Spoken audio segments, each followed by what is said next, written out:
औज़ुबिल्लाहिमिनश्शैतानिर्रजीम बिस्मिल्लाहिर्रहमानिर्रहीम। अज़ीज़ तलबा अस्सलाम वालेकुम। हम एक्सरसाइज 1.4 हल कर रहे हैं। इसका है क्वेश्चन नंबर 4। उसका एक पार्ट रह गया था, ये वाला, ये हमने हल करना है। इन दोनों का ज़रबी हासिल मालूम करना है हमने। तो पहले चेक करते हैं कि इनकी ज़रब मुमकिन है कि नहीं। तो पहला वाला ये जो है हमारा कॉलम, इसमें दो कॉलम है। ये पहला ये कॉलम, दूसरा ये कॉलम, इसके दो कॉलम हैं। और ये जो दूसरा कॉलम है ये वाला, इसकी एक और दो, इसकी दो कतारें हैं। पहले के कॉलम दूसरे की कतारें बराबर हैं, तो इनकी ज़रब मुमकिन होगी। अब हम इनको ज़रब देते हैं आपस में। ज़रब देते हुए पहले वाला जो कॉलम होता है उसकी कतार पहली कतार को दूसरे कॉलम की जितनी भी कतारें हों, जितने भी कॉलम हों दूसरे के, पहले वाला जो कॉलम है उसकी कतार को दूसरे के कॉलमों से अलग-अलग ज़रब देते हैं। तमाम कॉलमों से अलग-अलग हमने ज़रब देनी है। तो इसको हम हल करते हैं। तो ये वाली जो इसकी पहली कतार है, ये वाली एक और दो, तो ये वाला पहली कतार का पहला रुकन है एक, इसको इस कॉलम के साथ हमने ज़रब देनी है। ये वाला एक, इसको एक के साथ ज़रब देंगे, एक इंटू एक के दरमियान में जमा की अलामत है कि ये वाला जो दो है इसको चार के साथ, कतार को कॉलम के साथ, पहले रुकन को पहले के साथ, दूसरे को दूसरे के साथ। अब इसी कतार को हमने दूसरे कॉलम के साथ भी ज़रब देनी है। पहली कतार को पहले कॉलम से ज़रब दे ली है, इसी कतार को ये वाला जो दूसरा कॉलम है इसके साथ भी हमने ज़रब देनी है इधर। तो इसका पहला रुकन क्या है एक, उसका पहला रुकन है दो, थोड़ा जगह छोड़ देंगे दरमियान में, एक इंटू दो जमा इसका दूसरा रुकन दो है, उसका दूसरा रुकन पाँच है, दो इंटू पाँच। तो अब इसका एक और तीसरा कॉलम भी है, तो इसी कतार को हम तीसरे कॉलम से भी ज़रब देंगे इधर, थोड़ा सा आगे जगह छोड़ के। इसका पहला रुकन क्या है एक, उसका पहला रुकन क्या है तीन, दरमियान में जमा की अलामत आएगी। इसका दूसरा रुकन दो है, उसका दूसरा रुकन छः, दो इंटू छः। अब इसी तरह पहली कतार को हमने तमाम कॉलमों से अलग-अलग ज़रब दे ली है। अब ये जो इसकी दूसरी कतार है ये वाली, इसको हम ज़रब देंगे इन अंदर वाले कॉलमों के साथ, हर एक के साथ अलग-अलग। दूसरी कतार का पहला रुकन है तीन, उधर पहले कॉलम का पहला रुकन जो है वो है एक, तो तीन को एक के साथ ज़रब देंगे। इसका दूसरा रुकन क्या है ये चार है, इसको इसी चार के साथ, जो उसका कॉलम का दूसरा रुकन है, कतार के दूसरे रुकन को कॉलम के दूसरे रुकन के साथ ज़रब देंगे।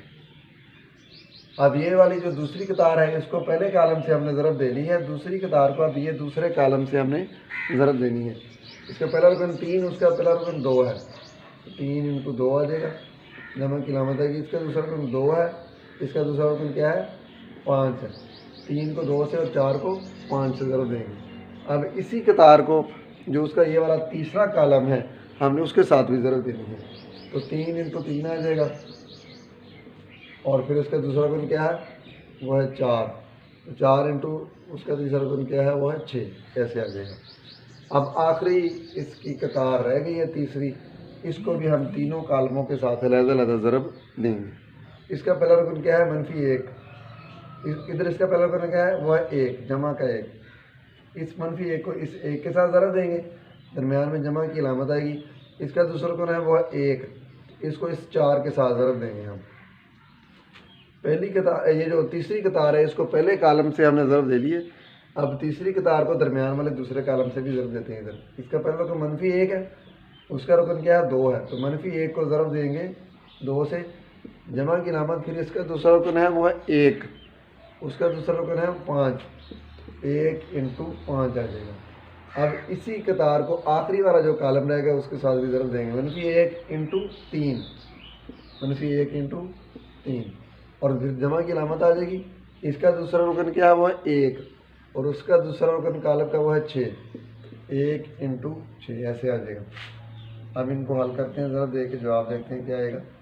एक को एक के साथ ज़रा दी तो एक ही रह जाएगा, जमा की अलामत वैसे ही, चार दो आठ, ये तीन एक तीन, और ये वाला चार चार 16 आ जाएगा। इधर नीचे एक एक मनफी का एक आ जाएगा, क्योंकि ये वाला जो शुरू वाला एक है उसके साथ मनफी की अलामत है, मनफी एक आ जाएगा, और ये दरमियान में चार एक चार आ जाएगा।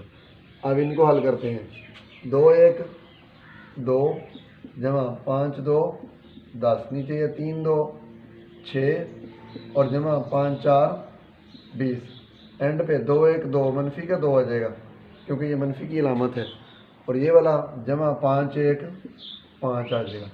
इधर 3 1 3 आ जाएगा, जमा की अलामत 6 2 12 और 3 3 9 6 4 24, एंड पे 3 1 3 मनफी का 3 आ जाएगा और जमा 6 1 6 आ जाएगा ऐसे। अब हम इनको हल करके इसका जवाब लिखते हैं। 8 में 1 जमा करें तो क्या आ जाएगा, 9 आ जाएगा। 16 में 3 जमा करें तो कितना आ जाएगा, 19 19 आ जाएगा। 4 में से 1 तफरीक करें, मनफी का 1 है, जमा का 4 है, 4 में से 1 तफरीक करें 3 आ जाएगा। अलामत जो हमें बड़ी रकम की आएगी वो जमा किया तो जमा का 3 आ जाएगा। ये 10 और 2 कितने आ जाएंगे, ये बन जाएंगे 12 और 20 और 6 कितने हो जाएंगे, 26 26। 5 में से 2 निकाले तो कितना रह जाएगा, 3। 12 में 3 जमा करें तो कितना बन जाएगा, 15। 24 9 33 33 और ये 6 में से 3 निकालें तो क्या रह जाएगा, 3। तो ये इसका जवाब है।